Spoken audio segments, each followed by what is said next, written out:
A new Senate bill would require reports of cyber hacks within 24 hours. The bill is the latest attempt to face the growing issue of cyber breaches across government. Tony Scott is CEO of the Tony Scott Group. He's former federal chief information officer. Tony, welcome. Thanks for coming on the program. There's a lot here, and a lot of this seems to be driven by the events in particular of the last 2 months. What do you see in this bill that's useful for agencies across government, Tony? Well, I see a couple of things that I think are important. One is mandatory reporting. And, there were just a lot of questions about this over the years, both with respect to whether you should or were obligated to report or not. And then secondly, the timing of it. And I think the timing is a really important question. One of the problems that I think everyone has had, whether it's government or the private sector, is the fact that it's usually a very long time between when the actual breach occurred and when it's discovered by the institution, the agency, or the private sector enterprise. And there's often a period when a breach is first detected there's a question about what is it, how big is it, how broad is it? And so there's usually an investigation period that goes on. And often what that really means in practical terms is even if an agency was going to report something, they wait a long time until they know exactly what it was to report it.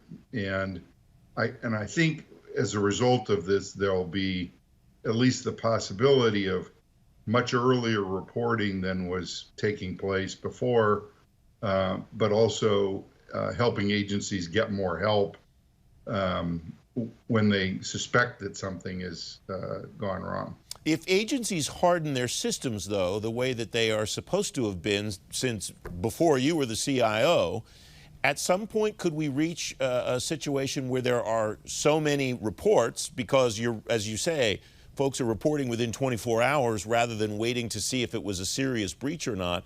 Is there a point where we could have so many reports that the effect is diluted somehow? Well, I think there's that possibility, Francis, but frankly, I think the real danger is the opposite, which is what we've been experiencing, which is too little is known to effectively do anything about it, in a timely manner. And so I think this moves the needle the other direction. And, if that becomes a problem, I think that then there's other, remedies that one could think of in terms of severity or, other kinds of things that would lighten the load. But I see this as a positive move, frankly. So 24 hours is doable then, if this is a positive move? I think so. Again, I think there's going to, and you'll see this in the implementation details, I think, but there's got to be some more definition about what constitutes a breach, the seriousness of it.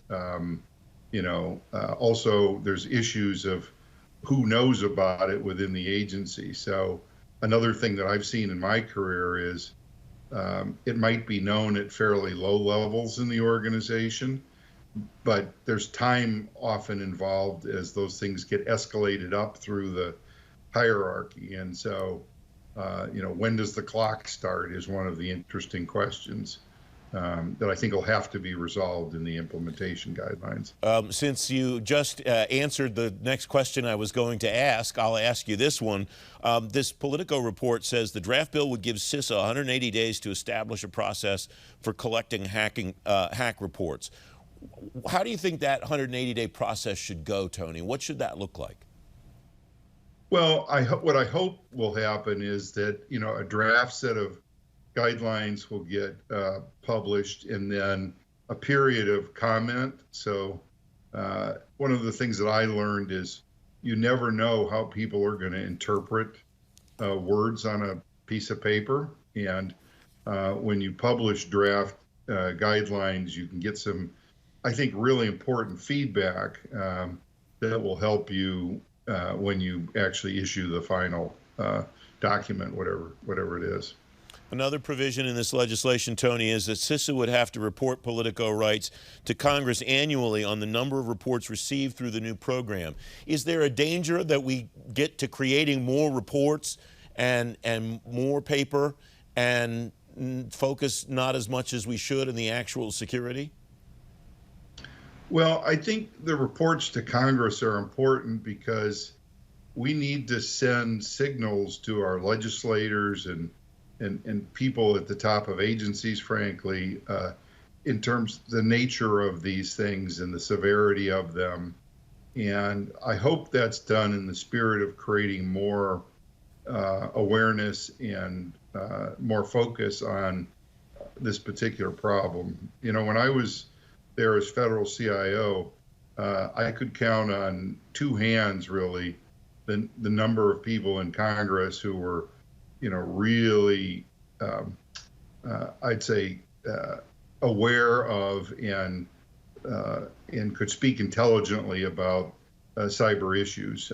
It just wasn't that many.